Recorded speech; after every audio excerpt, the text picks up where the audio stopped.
प्यार की एक नई कहानी पार्ट 2 में आप सभी का स्वागत है। रीमा फोन लेकर गोपाल से बात करती है। दोनों कुछ बोल नहीं पाते और फोन रख देते हैं।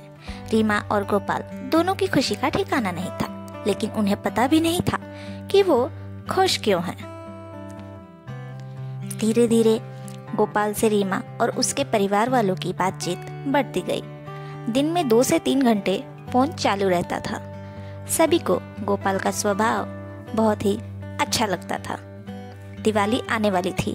रीमा चाहती थी कि गोपाल भी उसके घर आए। गोपाल आने के लिए मान गया। वो दिवाली के दिन ही आने वाला था, लेकिन तभी अचानक उसकी तबीयत खराब हो गई। रीमा बहुत खुश थी, पर ये बात जानकर बहुत उदास हो गई कि गोपाल नहीं आएगा। दिवाली का दिन था, पर रीमा उदास थी। तभी शाम को गोपाल का फोन आया। उसने कहा कि मैं सुबह वहां आ रहा हूँ।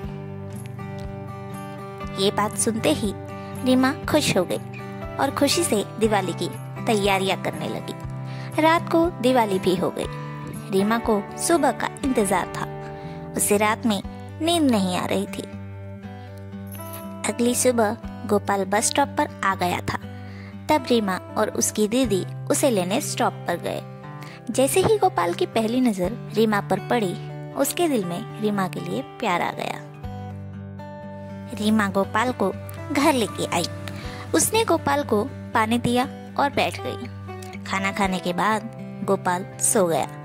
रीमा बस उसे सोते हुए देखती रही। शाम हुई, फिर गोपाल, रीमा और उसकी दीदी घूमने निकले।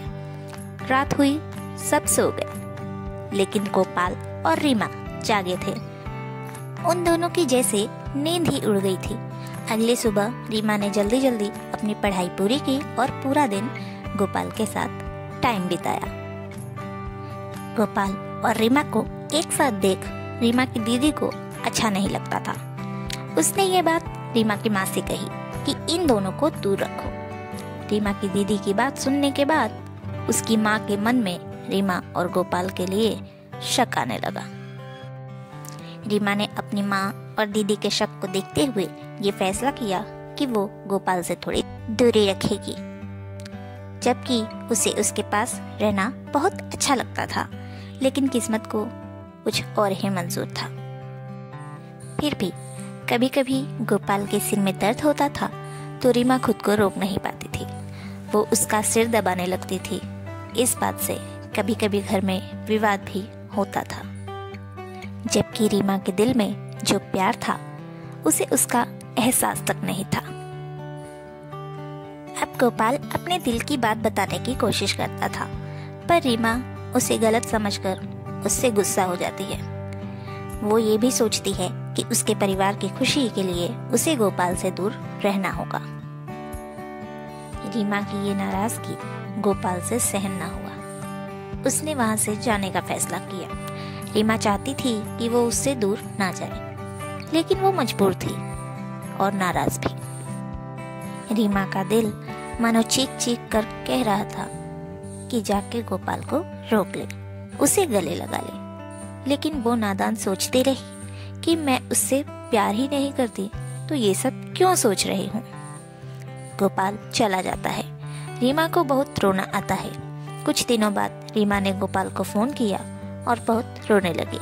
गोपाल भी रोने लगा था। तब रीमा ने गोपाल से माफी मांगी कि वो उससे नाराज हुई।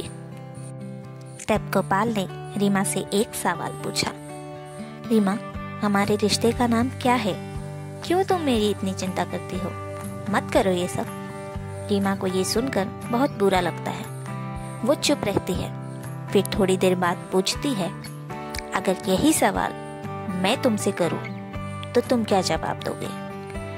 गोपाल की जुबान से छट से जवाब आया, यूं कहे तो सच आया, मैं तुमसे प्यार करता हूँ। ये सुनकर रीमा चुप हो जाती है और अंदर ही अंदर खुश हो जाती है। कुछ देर चुप रहने के बाद गोपाल बोलता है, सॉरी रीमा, मेरा वो मतलब नहीं था, मेरे मुंह से निकल गया, आई एम सॉरी। रीमा बोलती है, सॉरी मत बोलो गोपाल, दिल की बात है तो जुबान पर आ ही जाएगी। मेरी एक बात मानोगे? गोपाल हाँ बोलता है। फिर रीमा, मैं तुमसे प्यार तो नहीं करती, लेकिन तुम्हारी दोस्त बनना चाहती हूँ। हम दोनों की बॉन्डिंग बहुत अच्छी है, हम अच्छे दोस्त बन सकते हैं, लेकिन मैं कभी तुमसे प्यार नहीं कर पाऊंगी। क्यों ना इस रिश्ते को दोस्ती का नाम दे।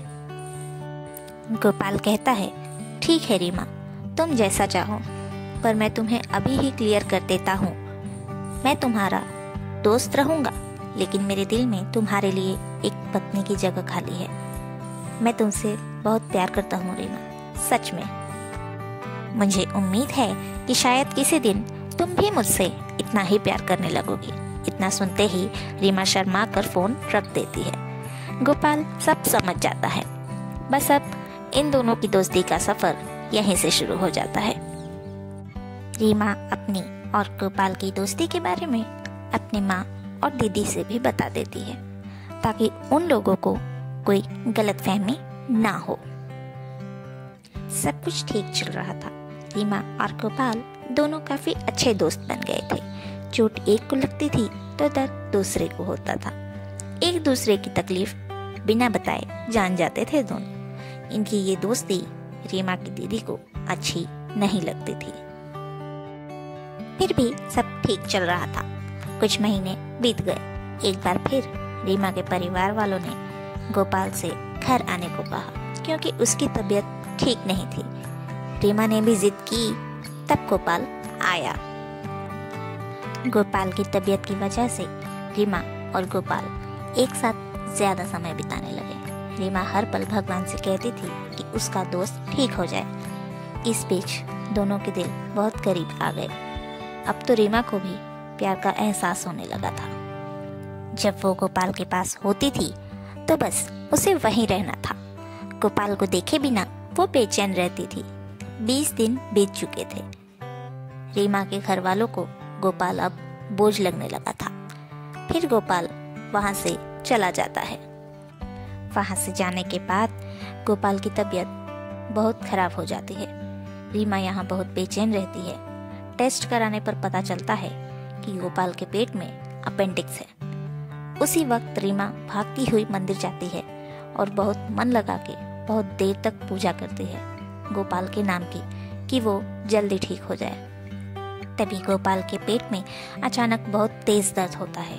वो भागते हुए हॉस्पिटल जाता है। डॉक्टर टेस्ट करते हैं, फिर बोलते हैं।